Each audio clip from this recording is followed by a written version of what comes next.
Assalamualaikum warahmatullahi wabarakatuh.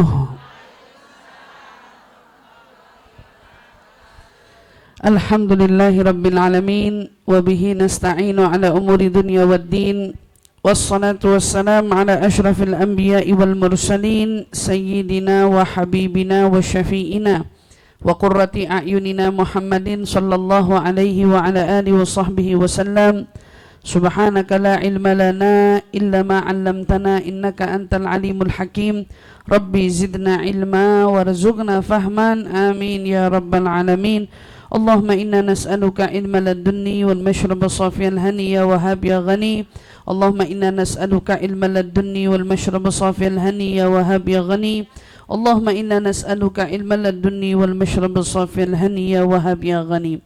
Nawaitu ta'allum wa ta'lim wal naf'a wal intifa' wal mudzakarah wal tadhkir wal ifada wal istifada wal hitha ala tamassuk bi kitabillah wa sunnati rasulillah sallallahu alaihi wasallam wad du'a ila al huda wad dilalata ala al khair ibtigha'a mardati wa qurbih wa thawabih wa husnul khatimah ma'al lutfi wal afiyah wa salahil aqibah bi rahmatika ya arhamar rahimin. Amin amin amin ya rabbal alamin. Alhamdulillah thumma alhamdulillah.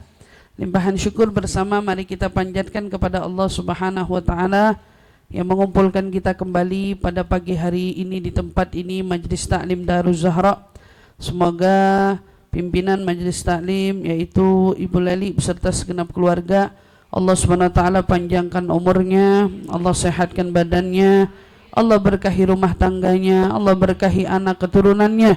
Mudah-mudahan insyaallah dibahagiakan dalam kehidupannya, hidup dunia sampai hidup akhiratnya. Begitu juga para jemaah yang hadir, para jemaah yang istiqamah, baik yang dekat maupun yang jauh, mudah-mudahan semua langkahnya dibalas oleh Allah Subhanahu wa taala dengan pahala yang berlipat-lipat ganda. Insyaallah Allah gugurkan dosa-dosanya, Allah tambahkan rezekinya, Allah berikan kelapangan di setiap urusannya, Allah bahagiakan hati di dunia sampai di akhiratnya, insyaallah. Amin ya rabbal alamin. Dan Allah penuhi semua hajat-hajatnya, amin amin amin ya rabbal alamin. Alhamdulillah tsumma alhamdulillah. Di dalam hidup manusia itu cenderung tidak pernah luput dari yang namanya mengeluh.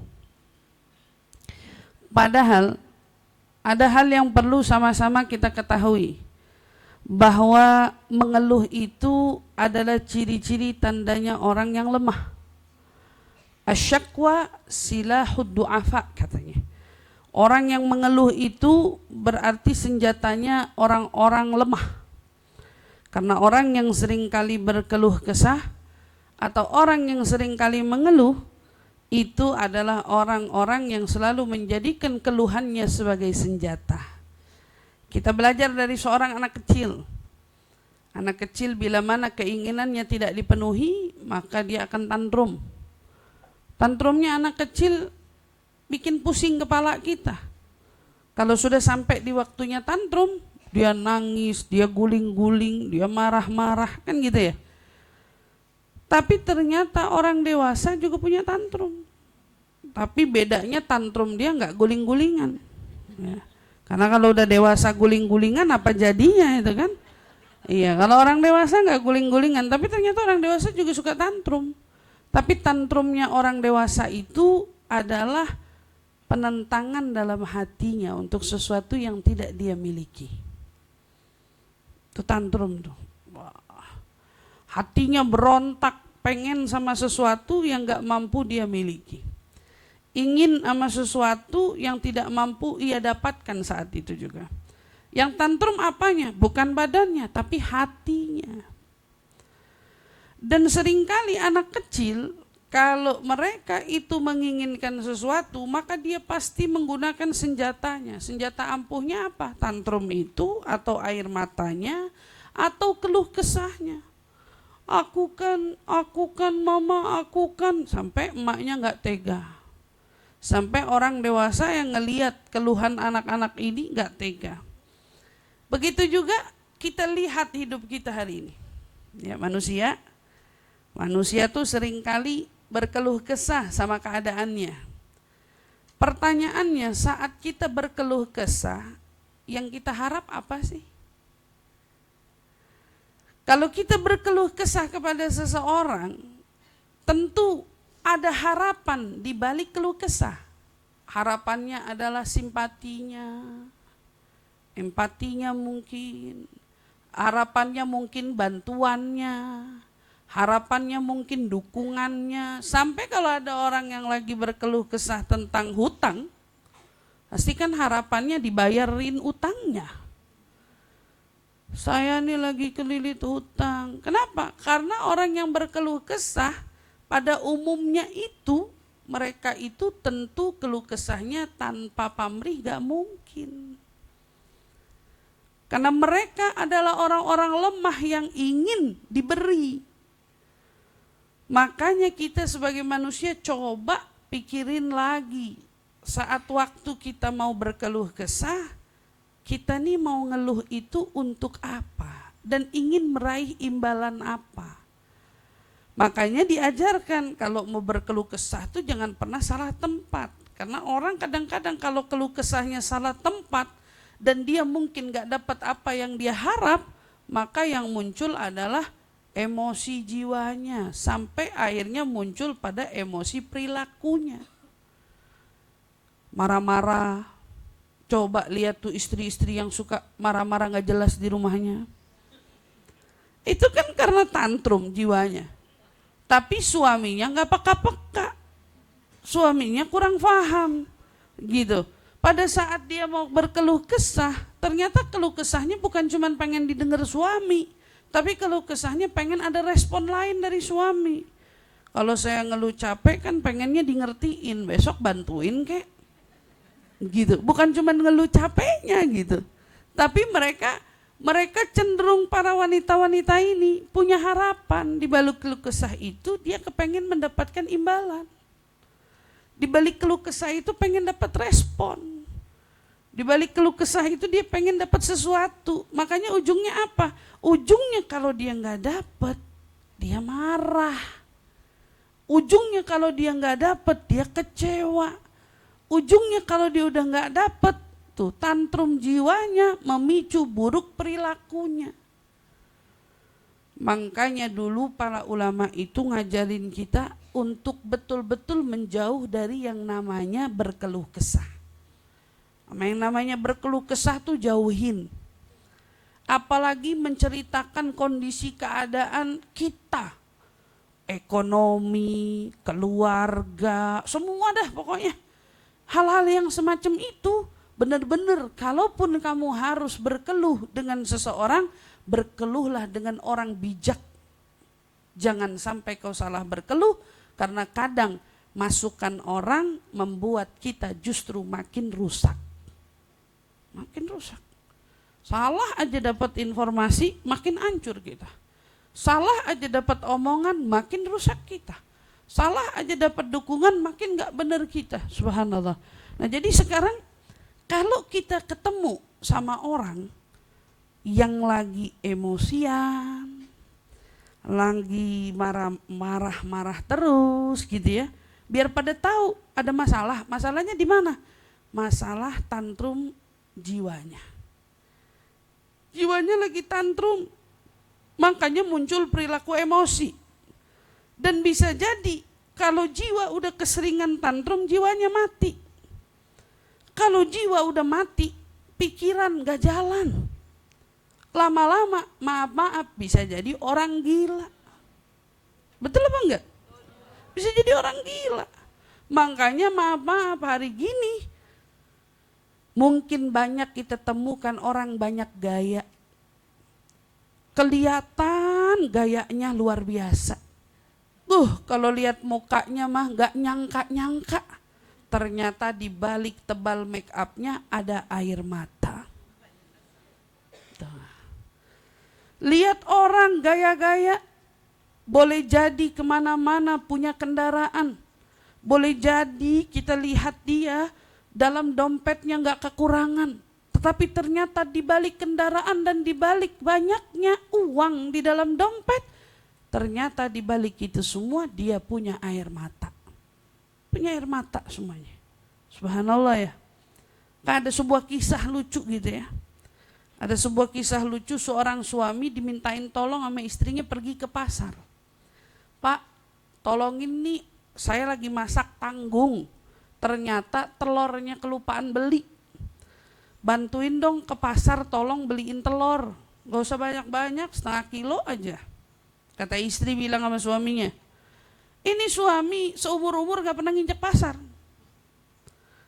Biasanya kan tugas ke pasar istri ya. Istri yang masuk, istri yang cari. Nah ini suami tumben-tumbenan yang biasanya gak pernah dititipin karena istri lagi nanggung masak, minta tolong sama suami. Tolong dong beliin telur di pasar. Pergilah suami ini. Nyampe di pasar, subhanallah. Dia ketemu orang, maki-maki dia. Gila lo, bau kamu. Wah ini dia nih. Kalau jalan ternyata bau kotoran. Pokoknya hinaan, cacian luar biasa. Sampai bingung ini orang, suaminya. Emang sampai dikatain katanya, muka kamu kayak pantatnya onta, kata dia. Itu suami sampai bengong. Siapa nih orang ngata-ngatain saya sampai gini-gini amat gitu ya. Pokoknya diem-diem karena dia kaget, dihina-hina di depan orang banyak di tengah pasar. Dia pulang, nyampe rumah ngamuk sama bininya. Nyampe rumah marah-marah sama bininya.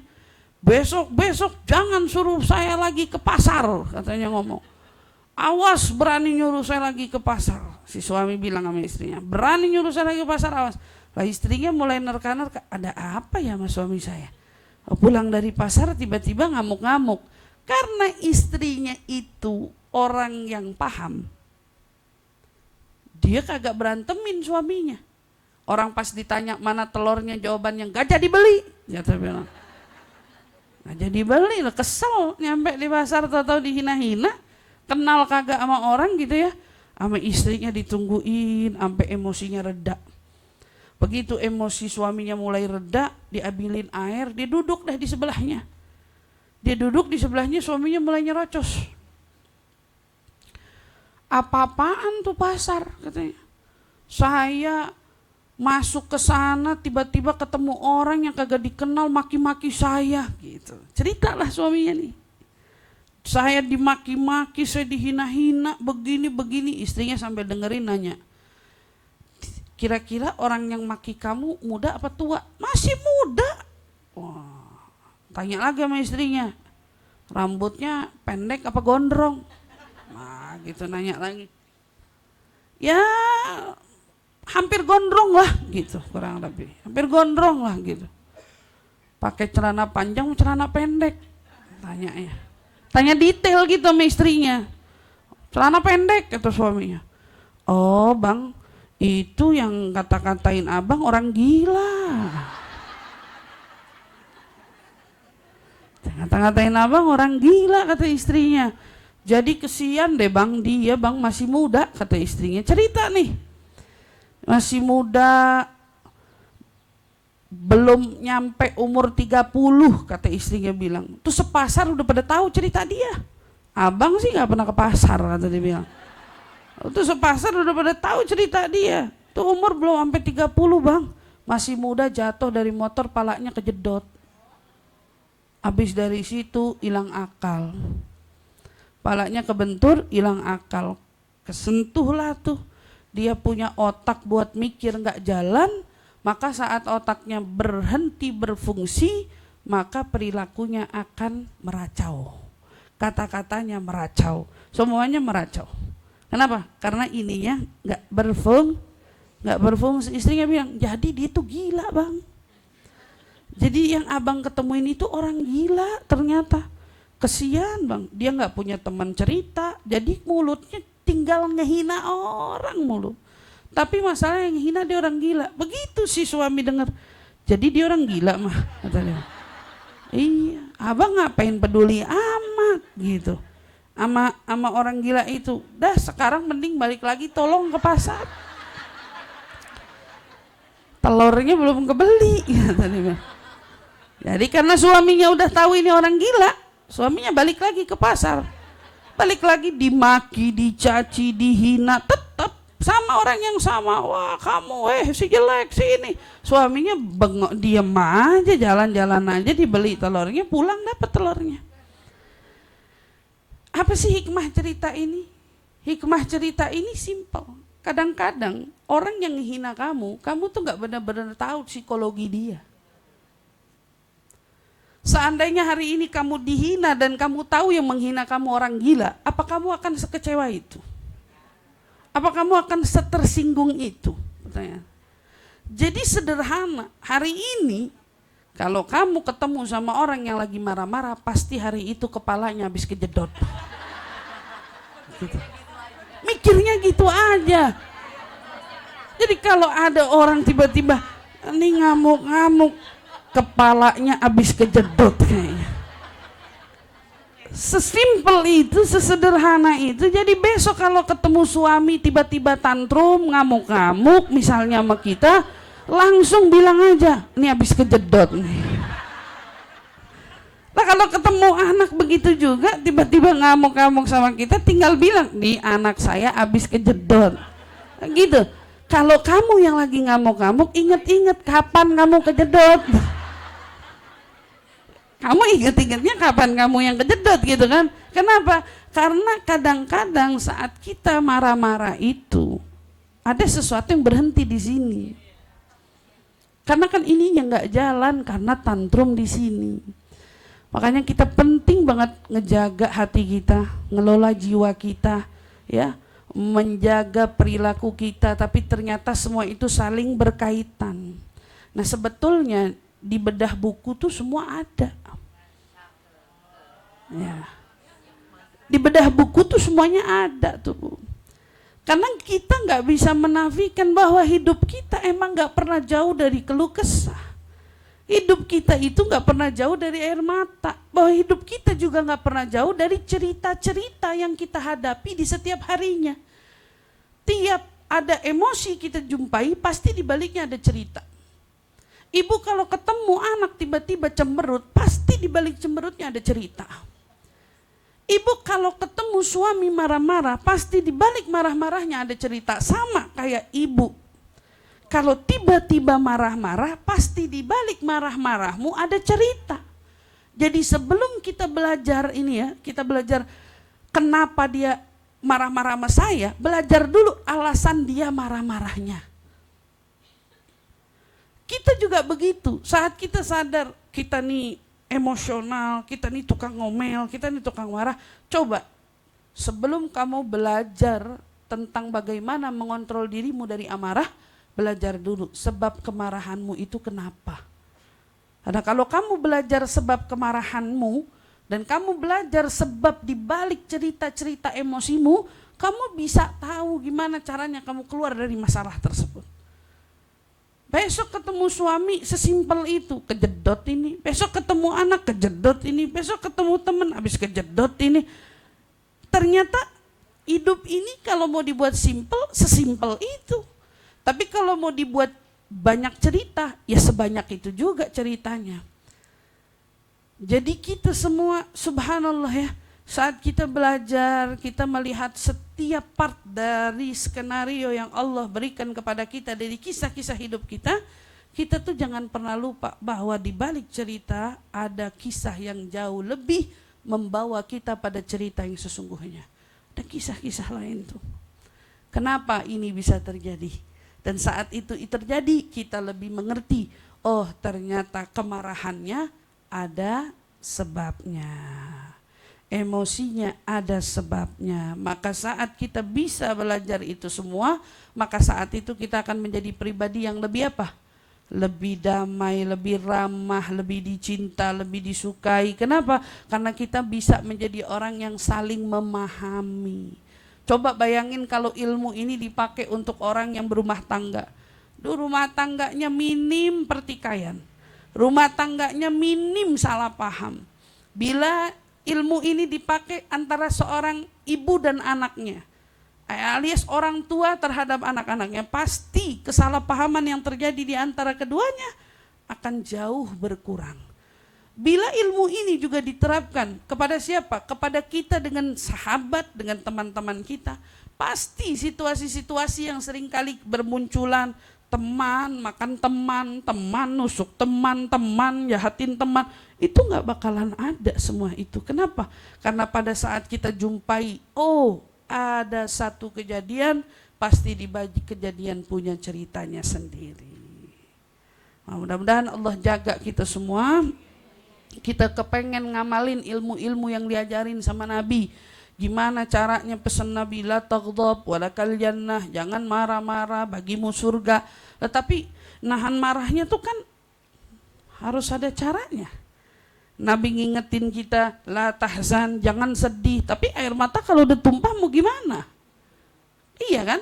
Pesannya jangan sedih. Tapi air mata kalau udah mau nangis dia netes sendiri aja. Mau nguat-nguatin malah dianggap jadi sok kuat. Ternyata memang kadang-kadang untuk menjadi manusia kuat kamu perlu tahu ilmunya. Dan insya Allah kita semua belajar, kita semua bertahan untuk menjadi hamba-hamba Allah yang selalu tertuntun, terbimbing di dalam memahami setiap ajaran-ajaran yang Allah dan Nabi-Nya ajarkan kepada kita semua, insya Allah. Amin ya Rabbal Alamin. Maka saya mau ucapin dulu nih kepada ibu-ibu yang sudah daftar eventnya Jangan Sedih untuk bedah buku yang akan diselenggarakan tanggal 13 Juli. Nah, saya tunggu, saya berharap ibu-ibu yang belum daftar bisa segera mendaftar. Apalagi nih Bu Lili ini gigih banget, luar biasa. Kagak ada orang dikasih tempo, dia doang. Bayarnya 2 kali, waduh, ini untung urusannya sama dia gitu. Kalau urusannya sama saya kagak ada tempo gitu. Tapi urusannya sama Bu Leli dikasih tempo. Ala kulli hal, insyaallah semua diberi kemudahan sama Allah Subhanahu wa taala. Ya, kita semua bisa sama-sama saling mengejar kebaikan, mencari kebaikan, insyaallah. Amin ya rabbal alamin. Kita mau lanjut pada kajian kita, yaitu kitab Risalatul Mudzakarah. Insyaallah, alhamdulillah, pada kesempatan yang lalu kita membahas tentang janji-janji Allah yang Allah berikan tentang perihal ihwal surganya. Ya, nah, insyaallah mudah-mudahan kita semua pada bisa tercatat menjadi hamba-hambanya yang akan menghuni surganya Allah Subhanahu wa taala. Insyaallah, amin ya rabbal alamin. Dan kita juga diajarkan tentang bagaimana mudahnya seorang hamba tuh mau mendekat kepada Allah. Karena ternyata sejengkal kita berlari, sejengkal kita mendekat, ternyata Allah mendekat kepada kita jauh lebih cepat. Ya, kalau jalan kita, Allah lah lari. Kita datang sejengkal, Allah datang sehasta. Datangnya sehasta, Allah balas dengan datang sedepak. Artinya hakikatnya untuk seorang hamba dekat sama Allah itu peluangnya besar. Peluangnya sangat besar, tinggal kitanya aja. Maukah kita mendekat atau kita tetap bertahan dalam kejauhan? Na'udzubillah. Tentu orang yang hari ini bertahan dalam jarak dengan Allah adalah orang-orang yang pastinya dipenuhi dengan ujian, dipenuhi dengan permasalahan, dipenuhi dengan berbagai macam cobaan yang gak mampu dia temukan jalan keluarnya. Subhanallah. Tapi orang yang dekat sama Allah, ujiannya juga ada, masalahnya juga ada, semuanya juga ada. Tapi karena dekat, dia selalu melihat pintu keluarnya, dia selalu ketemu jalan keluarnya. Subhanallah ya, alhamdulillah ala kulli hal. Jadi ibu-ibu, saya mau kasih juga nih tambahan ilmu.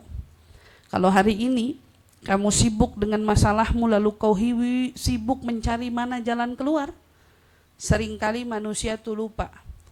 Kadang jalan keluar itu justru adalah sabarmu sendiri kepada masalah itu. Saat orang sama Allah dikasih anugerah mampu sabar menghadapi ujian, hakikatnya sabarmu adalah jalan keluar dari masalahmu. Jadi jalan keluar itu enggak selalu masalah itu selesai.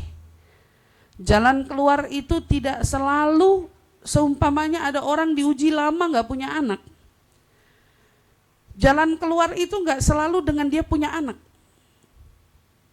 Tapi bisa jadi jalan keluarnya adalah sabarnya dia hidup tanpa anak, itu adalah jalan keluar juga yang Allah berikan kepada dia. Karena orang yang bisa sabar itu enggak semuanya. Nggak semuanya. Jadi beruntunglah orang-orang yang bisa bersabar di setiap ujiannya, karena Allah Subhanahu wa taala pun yang menyatakan dengan dirinya sendiri, innallaha ma'as sabirin.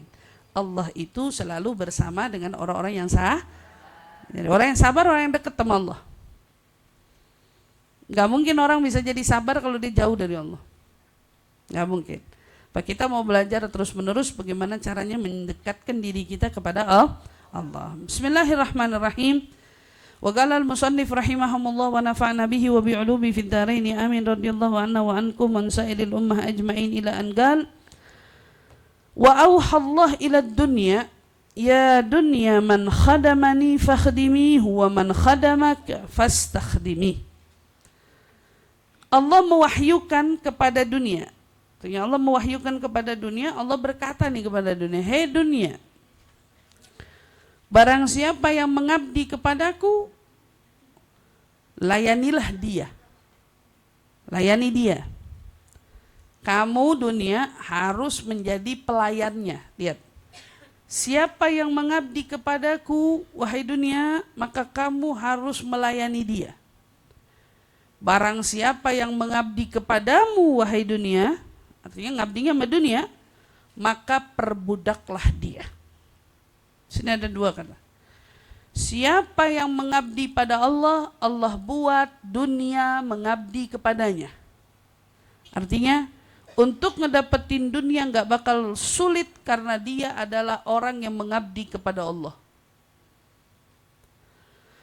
Tapi Allah bilang sama dunia, barang siapa yang mengabdi kepadamu, mati-matian terhadapmu, mati-matian mencarimu, sampai melupakanku, sampai mengabaikan perintahku, sampai mengabaikan syariatku, kata Allah, maka perbudaklah dia. Terus bikin dia susah, terus bikin dia kewalahan, terus bikin dia terlelahkan dan lain sebagainya. Artinya kalau kita hari ini ngabdinya sama Allah, insya Allah semua yang berkenaan sama dunia istilahnya ada di kaki kita. Karena dunia jadi siapa? Pelayannya kita. Dunia tuh sifatnya jadi apa? Rendahan sekali gitu. Itu juga nasihatnya Syekh Abdul Qadir Jailani pada saat mengingatkan kepada kita tentang dunia dari wahyunya Allah ini. Ya dunia, man khadamani fakhdumi wa man khadamaki fastakhdimi. Dunia, orang yang ngabdi sama saya, sholat, taat, ya, bakti sama orang tua, bakti sama suami, menjaga rumah tangga, menjaga anak-anak, apalagi dengan segala hal yang kuperintahkan dia ikuti, dia taati. Maka kamu wajib mentaati dia. Wah, kalau di dunia wajib taatin kita, artinya kita mau apa aja dunia tinggal datang ke kita. Dunia tinggal datang ke kita, subhanallah. Ini bukan takabur, bukan riya, bukan ya. Saya pengen ibaratnya ngasih istilah. Kita nih, saya bukan kategori yang ngabdi gimana-gimana sama Allah, karena saya juga punya ibadah yang nih standar. Saya cuma pendakwah. Oke. Tapi anehnya, bahkan setiap kali saya hanya terbesit pengen makanan, sampai di rumah makanan itu ada. Makanannya ada.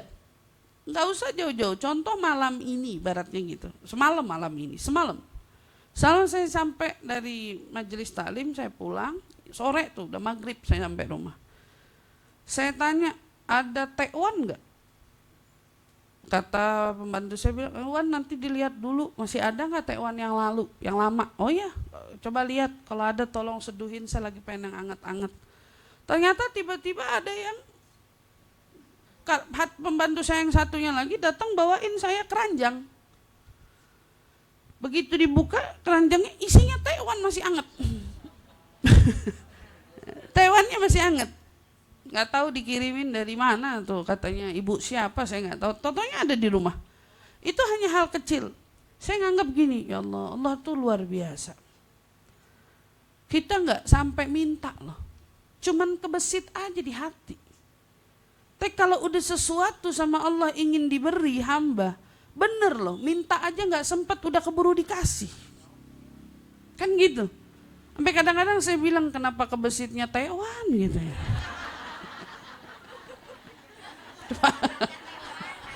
Coba ke masjidnya apa gitu kan. Ini contoh doang. Lah saya nganggap gini, ya Allah pantas saya bilang. Model kelas-kelasnya ulama-ulama yang sekaliber Imam Haddad, sekelas-kelasnya ulama-ulama hebat lainnya, Habibana Ali bin Muhammad al-Habsyi gitu ya misalnya, ulama-ulama besar lainnya. Pantas kalau mereka tuh nggak merasa sangat butuh sama dunia, karena ngapain juga butuh sama dunia lah, orang dunia tinggal baru kepengen aja datang, baru dia ibaratnya mungkin terfikir oleh sesuatu datang gitu. Sesederhana itu dan sesimpel itu, iya, karena Allah membuat, katakanlah istilah orang hari ini mungkin yang ikut seminar saya kemarin ada dari Darul Zahra, mungkin yang ikut seminar Inner Secret kemarin saya sempat terangin. Oh di dunia ini ada ilmu yang namanya disebut vibrasi kita. Ternyata vibrasi itu dapat menguat hanya dengan taatmu pada yang menciptakan segalanya. Hanya dengan pengabdianmu kepada Dia Zat yang menciptakan seluruh makhluknya. Makin kita ngabdi sama Dia, makin apa yang kamu mau cari di dunia ini, ya Allah datang. Pakai cuma-cuma. Sebegitu mudahnya Dia bisa datang. Tapi kuncinya apa? Ayo deket sama Allah. Makanya sekarang kalau dilihat-lihat, apa yang mau bikin kita jauh dari Allah? Alasannya apa? Akhir zaman lagi. Dunia makin merebak fitnah di mana-mana. Orang makin apa? Makin digoda dengan godaan-godaan dunia dan lain sebagainya. Kadang-kadang subhanallah ya, luar biasa. Orang itu tidak perlu istilahnya didakwahi untuk keluar dari agama. Ya. Tapi orang bisa berangsur-angsur menjauh dari agama hanya karena menghadapi ujian dunia. Para misalnya tokoh-tokoh lain gitu dari agama berbeda, mereka nggak perlu susah-susah mendakwahkan kita, karena kita ini hanya digoda dengan sesuatu yang menjauhkan kita dari Allah aja. Nah itu tontonan ponsel gitu kan, bikin kita terlalu sibuk sampai kita akhirnya menjauh dari Allah. Sampai kadang-kadang zikir lupa, sholatnya terlambat, macam-macam. Hal-hal yang semacam itu ternyata lebih membuat kita mudah jauh dari agama, jauh dari Allah daripada diceramahin untuk hal-hal yang membuat kita terpisah dari agama. Nggak ada mereka repot-repot bikin kita enggak. Benar juga apa yang Sayyidina Ali bin Abi Thalib karamallahu wajhah katakan. Apa Sayyidina Ali bin Abi Thalib katakan? Kadal fakhra an yakuna kufran. Berapa banyak karena orang ditimpa kefakiran lalu dia memilih jalan kekufuran. Berarti kan ujian dunia ya. Kefakiran itu kan ujian. Saat seseorang diuji apa? Diuji kefakiran, maka potensi dia menuju kekufuran dekat. Makanya mohon maaf, ada orang-orang yang diajak keluar ya, itu karena perkara ekonomi. Mereka nggak perlu mendakwahkan tentang agama orang lain, tapi tentang masalah ekonomi disisipin. Sesuatu yang pada akhirnya membuat kita keluar dan menjadi orang-orang kufur. Na'udzubillah min dzalik. Ini dunia. Nah kalau kita terus memilih jauh, betapa bahayanya kita. Sayyidina Bishr al-Harith, ya, Bishr bin Harith rahimahullah, "Dhahaba ahlul khairi bid dunya wal akhirah." Telah pergi orang-orang yang berbuat baik, pergi dari dunia, dia membawa apa? Dia bawa dunia, dia bawa akhirat. Orang taat, orang ahli ibadah, mereka pergi, yang dibawa bukan cuman amalnya, dunianya kebawa. Selama dia hidup, dunianya ternyata bisa nguntungin dia. Dunianya ternyata bisa juga turut memperkaya dia. Tapi dia siapa dulu? Dia dapat keuntungan dunia dan akhirat. Lah kadang-kadang subhanallah ya, ada orang-orang yang hari ini berjuang mati-matian untuk bangkit dalam perkara dunia, tapi ternyata enggak bangkit-bangkit dalam perkara akhirat. Dalam perkara dunianya dia belajar bangkit. Dalam perkara dunianya enggak mau ketinggalan. Dalam perkara dunianya kepengen tahu untuk segala hal yang viral. Tapi untuk urusan akhirat dia milih belakangan. Tar aja dah itu. Belum penting. Belum harus. Ini dulu nih. Ya Allah, kadang-kadang suka bingung. Ujian-ujian di luar sana ternyata seputar urusan dunia. Dunianya yang dijadikan apa? Yang dijadikan lahan untuk mengotak-atik seorang hamba untuk dekat kepada penciptanya. Urusan dunia. Jadi kalau kita lihat subhanallah ya, saya suka sedih gitu Bu, ada orang lagi istiqomah ngaji gitu ya, dia betul-betul menangisi keadaannya. Kenapa? Karena ternyata lagi sedang senang-senangnya ngaji gitu ya, dia harus bekerja, lalu kemudian meninggalkan majelis ilmunya. Dia harus meninggalkan majelis ilmunya. Ujian. Di situ akan menjadi sarana ujiannya. Dengan dia saat itu bekerja, hatinya masih tertaut enggak?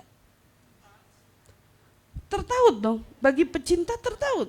Dia kerja, tapi dia pengen majelis, maka dibela-belain. Begitu ada waktu senggang, ada waktu libur, dia kejar majelis, dia cari majelis. Nih orang yang enggak ngebelakangin Allah.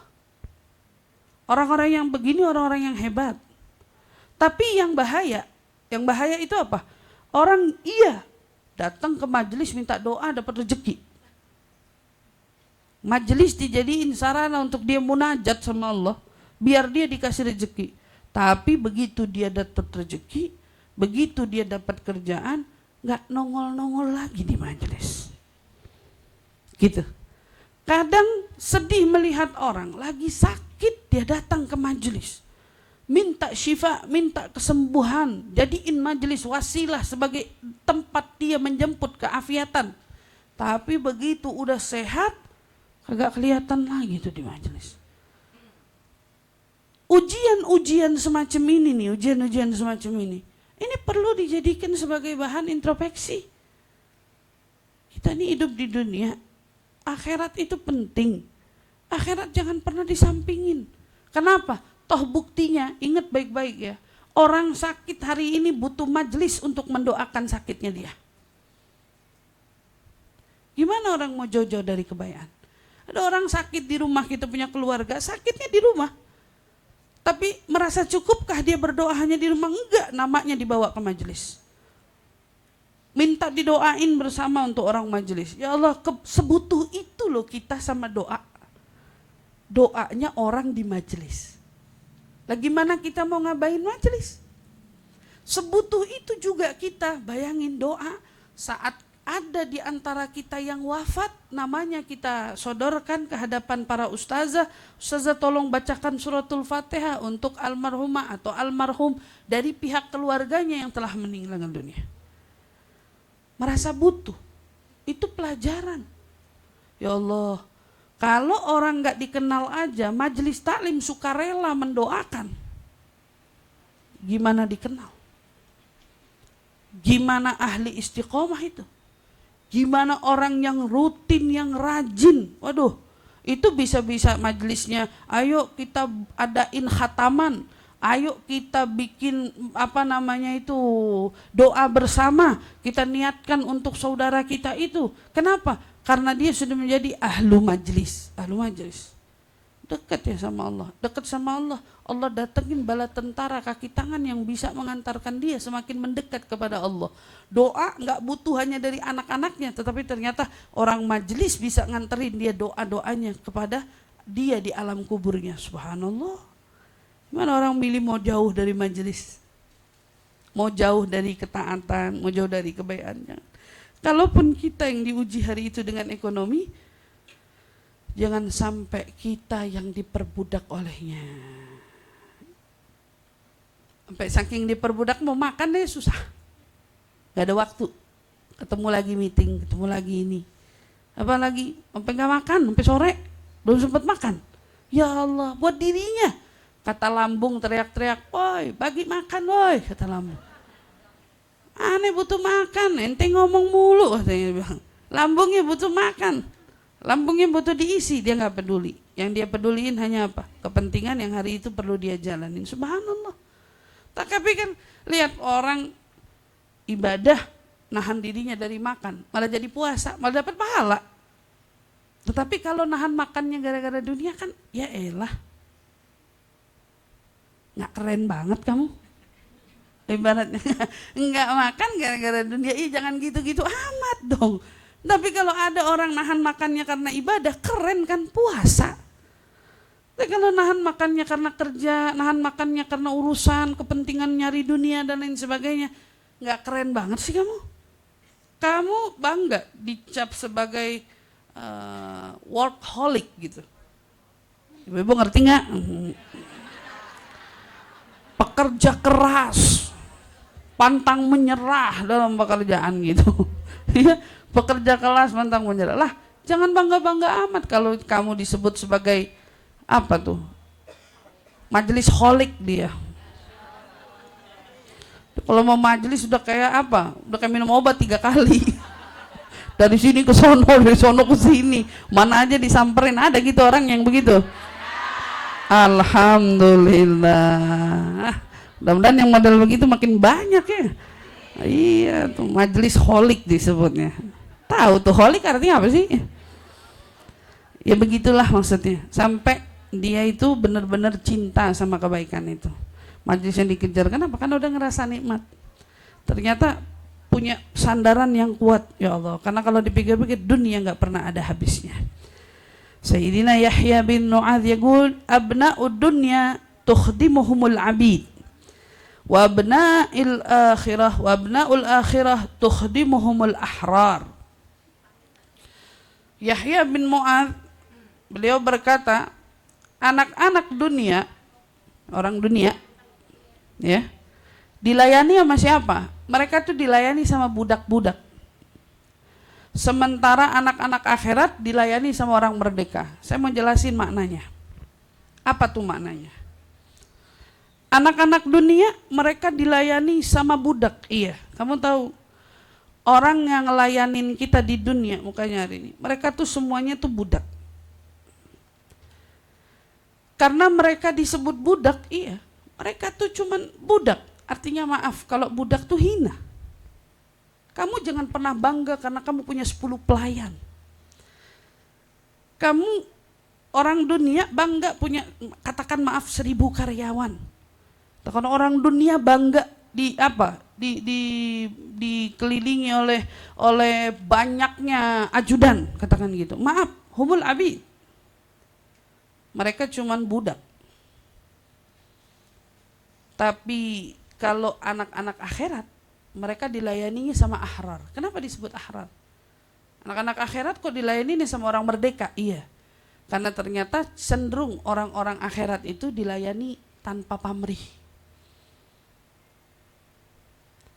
Mereka orang merdeka, tapi kok mau melayani orang akhirat? Bingung gak kamu? Kalau orang dunia, ini kan kiasannya dilayani sama budak. Maksudnya budak hari ini tuh pelayan yang digaji, dibayar. Kalau budak zaman dulu nggak perlu diupah, tapi mereka harus jadi budak statusnya. Kerja di bawah majikan. Contoh dulu zamannya Nabi ada Sayyidina Bilal bin Rabah. Sayyidina Bilal bin Rabah kerja sama majikannya. Masih banyak lagi sahabat Nabi di antara mereka yang dahulunya budak, kemudian dimerdekakan. Oke. Nah, saya mau tanya, dulu Bilal bin Rabah punya majikan, majikannya tuh tuannya dia, karena dia budak. Oke. Begitu dia merdeka kan? Maaf, dia ngabdinya sama siapa? Sama Nabi. Sekarang ini kiasan enak lah buat ibu-ibu. Para ustazah dikelilingi orang-orang yang mau membantunya. orang-orang yang bersama mengelilinginya. Mereka bukan orang-orang yang minta upah. Mereka orang yang sukarela. Mereka orang-orang yang mengincar pahala. Mereka orang-orang tulus yang mengabdi. Itu mereka. Jadi anak-anak akhirat yang disebut dilayani sama orang merdeka ini. Karena mereka dilayani, maksudnya orang-orang akhirat dilayani oleh orang-orang yang gak pernah pamrih. Gak minta imbalan. Gaji saya enggak. Malah mungkin kalau istilahnya gurunya atau siapa mau ngasih, dia malah nolak. Gak. Saya ikhlas, saya tulus, saya ini gitu. Orang-orang ngabdi misalnya di majelis atau apa, lihat. Waktu Bu Leli pertama kali izin sama saya, Ustazah doain majelis taklim Darul Zahra pengen buat ahlu khidmat. Saya bilang buat, gak usah takut. Mau ada siapa yang ikut 2-3 orang sampai nanti berapa, dari sekian ada yang keluar, jangan takut karena majelis akan selalu punya orang merdeka yang ngabdi kepadanya. Gak usah takut, karena segala sesuatu yang berbau akhirat, orang merdeka sukarela mengabdi kepadanya. Sukarela. Subhanallah. Jadi di sini kita paham, iya, kalau kamu orientasinya dunia, maka saat kamu ingin memiliki orang mendekat, orang yang mengincarmu, orang yang menjadi pelayanmu, maaf orang yang nentengin tasmu dan lain sebagainya, notabene-nya itu harus orang yang kau bayar. Karena orang gak mau tiba-tiba bawain kamu sesuatu, benda atau apa, subhanallah, enggak. Tapi orang akhirat dimintain tolong apa aja, jawabannya marhaba. Kadang-kadang kita suka ngerasa apa ya, tersentuh gitu hati guru tuh ya kadang-kadang. Tahu nih muridnya gak keradaan, gak punya kebanyakan. Tapi begitu gurunya, ana pengen ini dong, siap. Tahu nyari duit dari mana? Tahu ada aja. Tahu ada aja. Nah, itu pertanyaannya, maaf. Lah kalau itu orang dunia, kamu habis gitu kasih tagihan. Mam nih yang ini kemarin kan habis minta dibikinin sayur lodeh. Ini sayurnya ini belinya di sini. Enggak ada. Hanya orang tulus, orang ikhlas, orang abdi sama Allah, yang kemudian dengan tujuan akhiratnya Allah datangkan orang-orang yang mampu membersamainya, tetapi mereka notabene-nya orang-orang yang merdeka. Mereka bukan terikat dengan suatu upah. Mereka tidak terikat karena mereka ingin diberi atau dibayar. Tidak, mereka bukan itu, tetapi mereka orang-orang yang merdeka tetapi sukarela di dalam mengabdi kepada ahlu akhirat, orang-orang akhirat. Masya Allah, tabarakallah, luar biasa. Maka di sini diingetin ya bahwa sesungguhnya kita perlu fa in aradta ya akhi an yakuna laka izzun la yanqadi wa sudadun la yanqati wa syarafun la yadhhab wa majdun la yablah fa ati' rabbak. Siapa di antara kamu yang menginginkan kemuliaan gak ada batasnya, pemberian tiada henti-hentinya, kemuliaan tiada hilang, bahkan dibilang kebesaran, kemuliaan, keagungan yang tidak ada punahnya, maka apa syaratnya? Taatilah Allah. Taati Allah. Karena kalau kamu taat sama Allah, kamu dapat ini semua. Kamu dapat kemuliaan, kamu dapat pemberian, kamu dapat keagungan, kamu dapat kebesaran, semuanya kamu dapat. Fa innallaha qad ja'ala dzalika kullahu fi ta'atihi yukrimu bihi man ata'ahu min ibadihi. Sungguhnya Allah telah menjadikan semua itu ada di dalam taat kepadanya, dan Allah memuliakan para hambanya yang mentaatinya. Jadi Allah memuliakan para hambanya yang mentaatinya. Subhanallah. Mudah-mudahan Allah masukin kita kelompok itu. Kita menjadi hamba-hambanya Allah yang dimuliakan oleh Allah Subhanahu wa taala, dijaga oleh Allah Subhanahu wa taala, insyaallah, amin ya rabbal alamin. Kira-kira sampai di sini dulu pembahasan kita. Mudah-mudahan insyaallah ini bisa menjadi pegangan yang sangat berharga untuk hidup kita, Insyaallah ya Rabb, tidak ada di antara kita tentunya yang tidak mengharapkan mendapatkan pemberian, mendapatkan anugerah, mendapatkan kebesaran, mendapatkan kemuliaan. Siapa yang nggak mau dapat itu semua? Tapi ternyata kuncinya bukan pada keahlian, tapi kuncinya terletak pada ketaatan kita kepada Allah Subhanahu wa taala. Mudah-mudahan Allah jadiin kita semua hamba-hambanya yang taat. Insyaallah hamba-hambanya yang patuh, hamba-hambanya yang menjalankan perintah Allah dengan penuh kesungguhan di jalannya, insyaallah. Amin ya rabbal alamin. Tidak lupa juga kita menjadi hamba-hambanya dan umat Nabi Muhammad yang juga menghidupi sunnah-sunnahnya, juga menyenangkan hatinya, dan juga menyebarluaskan ajaran dan syariatnya Nabi kita Muhammad sallallahu alaihi wasallam. Amin amin ya rabbal alamin. Nah, biasanya di sini ada tanya jawab. Tafadhal kalau mau ada tanya jawab. Oke, di belakang Ibu boleh dikasih mic-nya ke belakang. Yang belakang, ya betul.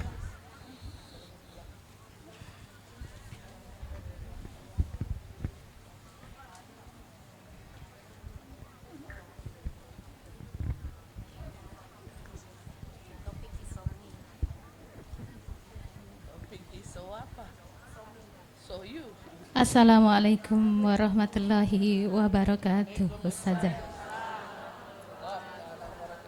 Saya Ibu Hikmah akan bertanya Ustazah, minta maaf mungkin di luar tema.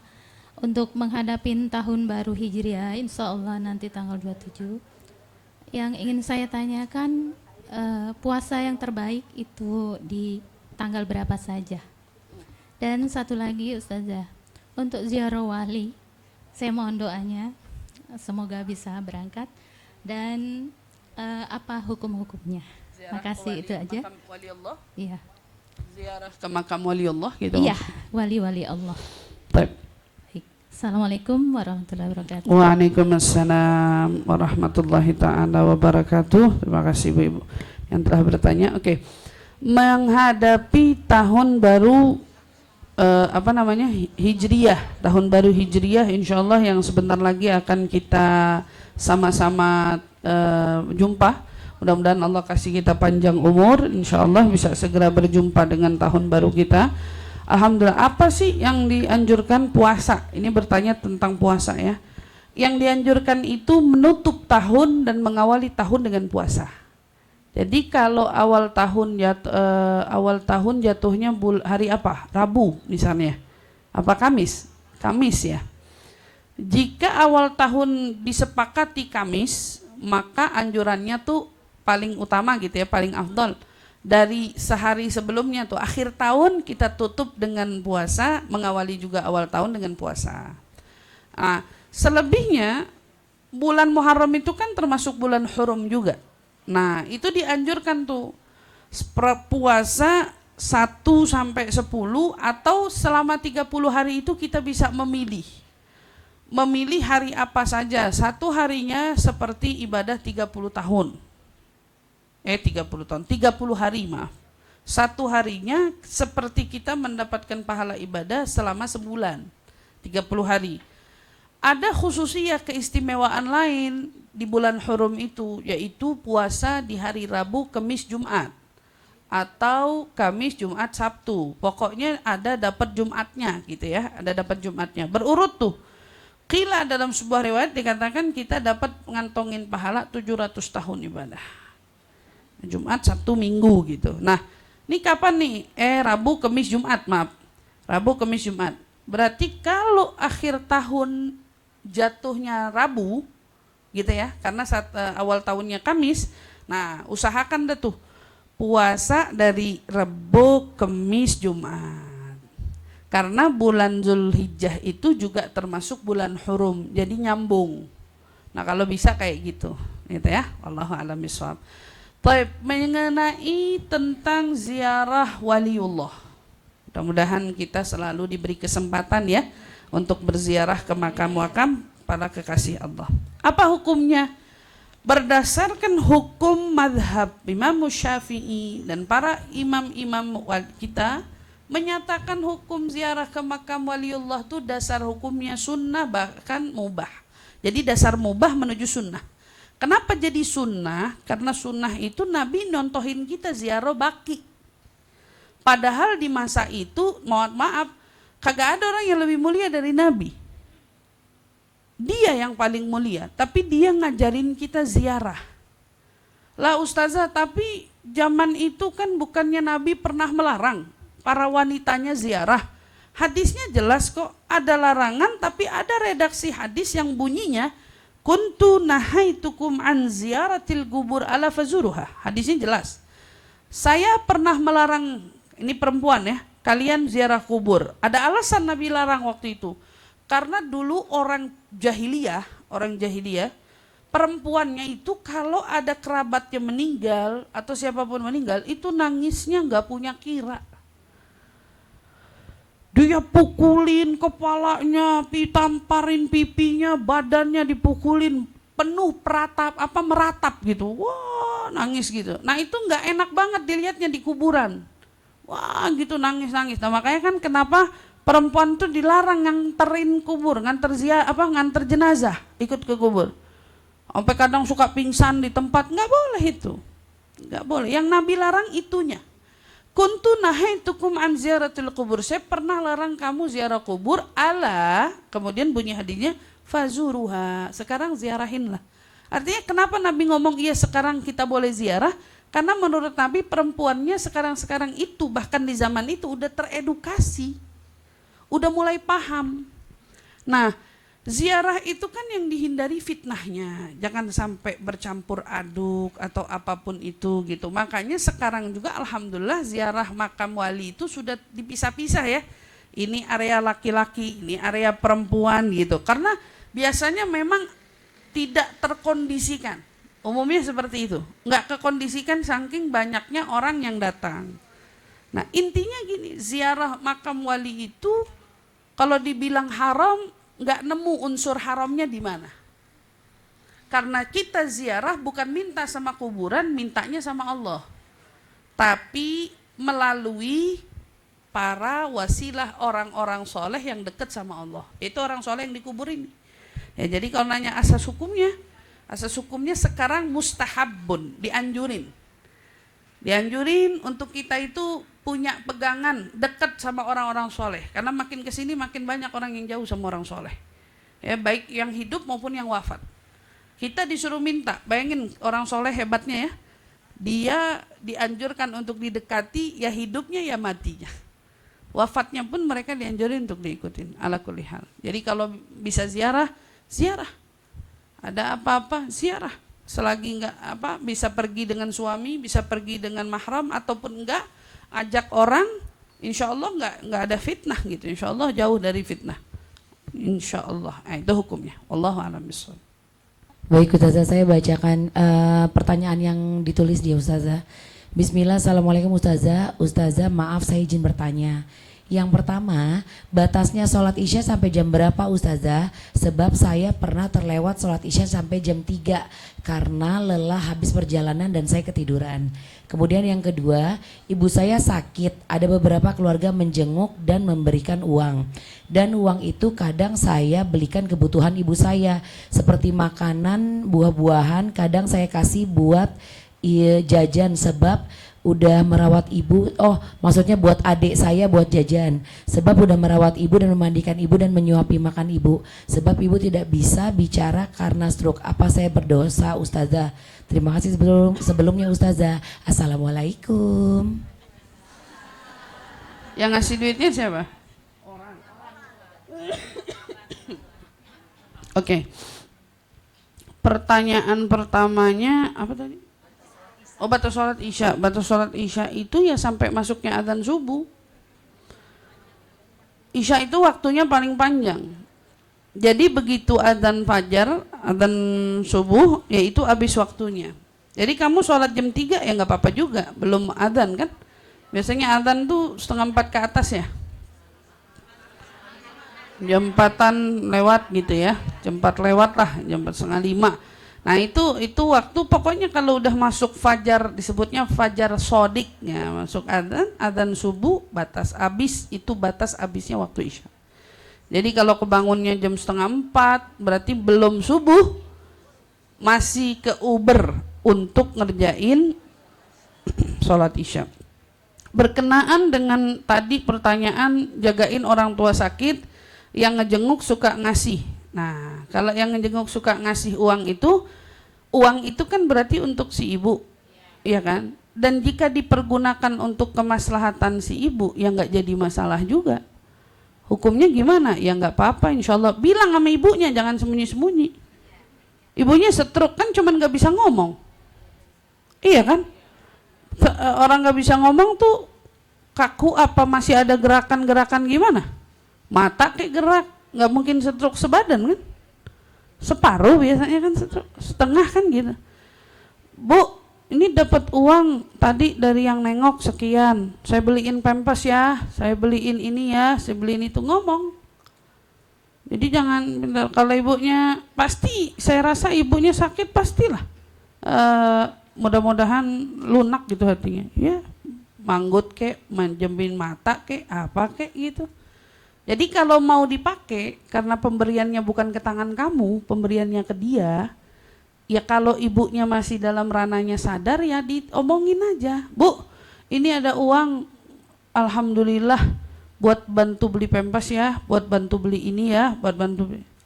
Saya rasa ibumu akan sangat paham, gitu ya. Jadi kalau misalnya ditanya mau dipakai boleh apa enggak, makainya boleh, tapi selagi ibumu masih bisa diajak ngomong, ya ibumu diajak bicara, dimintain izin untuk menggunakan uang tersebut.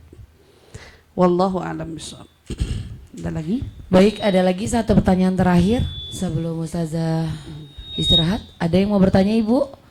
Kalau nggak ada kita tutup, cukup ya. Baik Ustazah. Oke, saya lagi habis nyari nih, alhamdulillah ketemu hadisnya. Dalam sebuah riwayat disebutin man shoma akhir yaumin dzulhijjah wa awwal yauminal muharram. Barang siapa orang yang puasa di akhir hari bulan Dzulhijjah dan di awal hari bulan Muharram, maka Allah akan menjadikan baginya dari puasa tersebut kafarah khamsina sanah. Dia dapat remisi, digugurkan dosa sebanyak 50 tahun. Wasawmi yawm minal muharram bisawm 30 yawman, dan puasa satu hari di bulan Muharram kayak yang saya tadi bilang bisawm 30 yawman, dapat ganjaran pahala seperti orang puasa 30 hari. Satu harinya kayak orang puasa 30 hari. Nah itu tadi, wallahu alam. Jadi insyaallah bagi yang bisa tuh puasa akhir awal, atau kejar Kamis Jumat Sabtu gitu ya, atau Rebo Kamis Jumat. Kataballahu lahu, Allah catat baginya ibadah 700 tahun. Wallahu a'lam bishawab. Ya, terima kasih Ibu semua untuk segala perhatian. Kita doakan mudah-mudahan Majelis Ta'lim Daruz Zahra senantiasa diberikan keberkahan, ya Allah Subhanahu wa taala dijaga, mudah-mudahan semakin dipenuhi dengan kebaikan dan kemanfaatan. Insyaallah mudah-mudahan semakin semangat dengan perjuangan mengajak orang-orang untuk mendekat kepada Allah dan Rasulnya, insyaallah. Amin ya rabbal alamin. Bu Leli beserta segenap tim, Pak ahli khidmat yang ikut berjuang, yang ikut mensupport, yang ikut membantu, mudah-mudahan insyaallah semuanya ditinggikan derajatnya, Allah Subhanahu wa taala lipat gandakan pahalanya. Apa yang mungkin sudah dikeluarkan, mudah-mudahan insyaallah baik secara pikiran, tenaga maupun harta dibalas oleh Allah dengan pahala yang berlipat ganda, dengan rezeki yang luas, yang halal, yang barokah. Dan semua jemaah yang hadir, bila ada di antara kita yang sakit, Allah angkat sakit penyakitnya, Allah berikan kesembuhan, kesehatan, keafiatan. Khusus kita hadirkan Ustazah Khadijah binti Ja'far Al-Attas, juga Ibu Isnawati, dan juga masing-masing dari seluruh orang-orang di antara kita, sahabat kita, keluarga kita yang kurang sehat, ya Rabb angkat penyakitnya, sembuhkan, ringankan sakitnya, dan insyaallah mudah-mudahan Allah Subhanahu wa taala berikan ganjaran pahala yang berlipat ganda untuknya dari kesabarannya. Amin ya rabbal alamin. Bismillahirrahmanirrahim. Allahumma rabban nas adhibil bas ishfi anta syafi wa afi antal ma'afi la shifa illa shifauka shifaan la yughadiru saqaman wala alama.